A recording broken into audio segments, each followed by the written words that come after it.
Welcome back to Hot Chips. I'm Snowy Padre, and this is my first taste of The Division. In The Division, you play in an infection-torn New York as an agent of, you guessed it, an organization known as The Division. It's a third-person RPG shooter with rich story and chaotic multiplayer, with a heavy focus on 4-player co-op. The beta I played was on PC, and they gave us a lot to play around with, while teasing at a lot to come.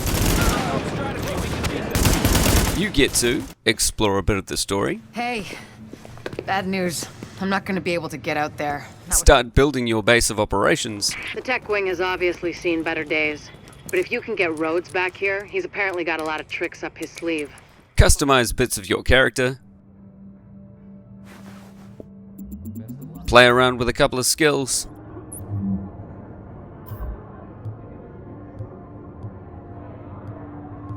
Go through a few missions while getting acquainted with New York, complete with encounters and collectibles.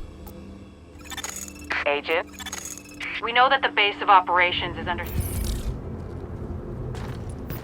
We'll hold here to cover your back. Then we'll escort them.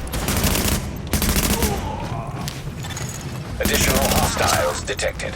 And get friendly with the Dark Zone, Division's PvP area.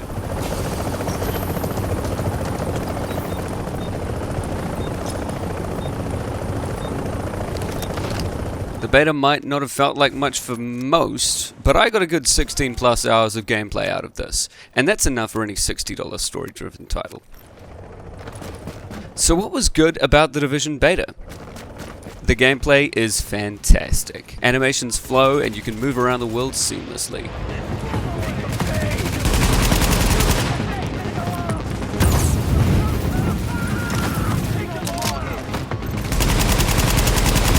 I love that word, seamless. It goes well with describing the world of The Division 2 because the only loading screens you see are when you load into your game, start a mission, or join a party every now and then. Outside of that, you can walk anywhere and do anything, including stepping right into the Dark Zone without any loading whatsoever. Agent, communications are going down. Speaking of the Dark Zone, it's a fast-paced, anything-goes PvP space, and the developers do it well. Find loot, extract it, or go rogue and see if you can rack up your Dark Zone experience and currency.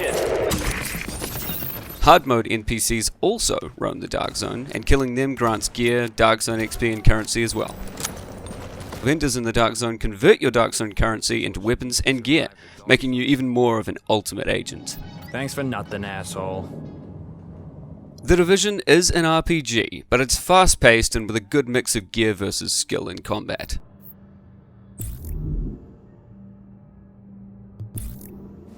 Gun recoil is aggressive, meaning your aiming has to be on point, and there are so many ways to tackle movement that can separate experienced and novice players.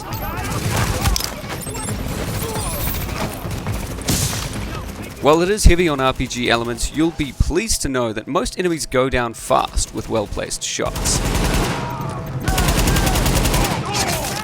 There are a few bullet sponges, but those give you a chance to play with your toys, so it doesn't feel like a chore taking them down.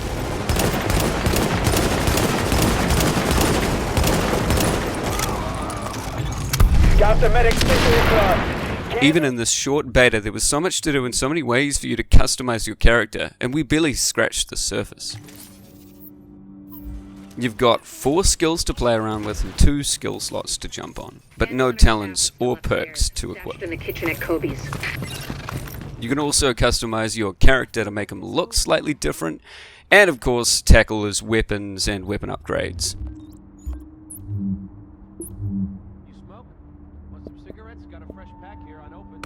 The setting and setup sound bland and obvious. They've been done to death, right? Well, the combination of great characters and the voice acting with the deep immersive world Ubisoft and Massive created were enough to get me invested. And you'll be fixing this. It's great seeing characters interact and watch or listen to civilians and wildlife as they go about their lives. This is bullshit. We can't just leave Manhattan. My brother and his whole family, they live up in the Heights. I know, man. I mean, it's bad. It's real bad. You just give up and take off, you know? I mean, what does that even say about us, man? The collectibles you find around the city are great insights into the world as well, with audio clips and information files fleshing it out. When this is all over, I mean. I'm gonna get me a free ride and just roll west. They're not necessary, but if you're into that stuff, it's just another thick layer to bring you into the scenario. Oh man. I didn't encounter many bugs, and those I did encounter were a quick reset away while being few and far between. I was impressed with the PC version I played. It's fitted with loads of features to make playing easier, from auto run to hotkey actions like emotes. But what did I hate about the beta? What was bad? What held it back? I'll tell you right now, I really had to scrape the bottom of the barrel when it came to finding stuff I didn't like. One of my biggest complaints is that the gear you find to pretty up your character didn't look or feel unique enough compared to other agents. I hope Ubisoft and Massive do some colouring updates or design tweaks to make higher tier gear and clothing really stand out. Another thing is that I didn't have a good time while alone or with a group of randoms in the Dark Zone. It really relies on you teaming up with a group of friends, and friends might not be available 24/7. Something I noticed was that I'd like to use more skills, and no, I don't mean play with more. There are loads of skills in the game and different ways to customize them, but I feel a bit short-handed with just the 2 we could equip in the beta. In the full game, we will get 3 skill slots to equip with the skills we like, but compared to RPGs like World of Warcraft or Dragon Age, you don't get many abilities to play around with at any one time. You can hot swap them out, but it's pretty cumbersome. Warning. Hostiles detected.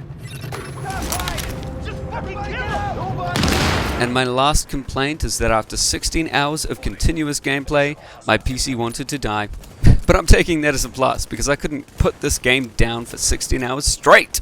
I'm still coming out of that gaming coma. So that's my first taste of The Division. One hell of a beta. Don't forget to comment, rate and subscribe.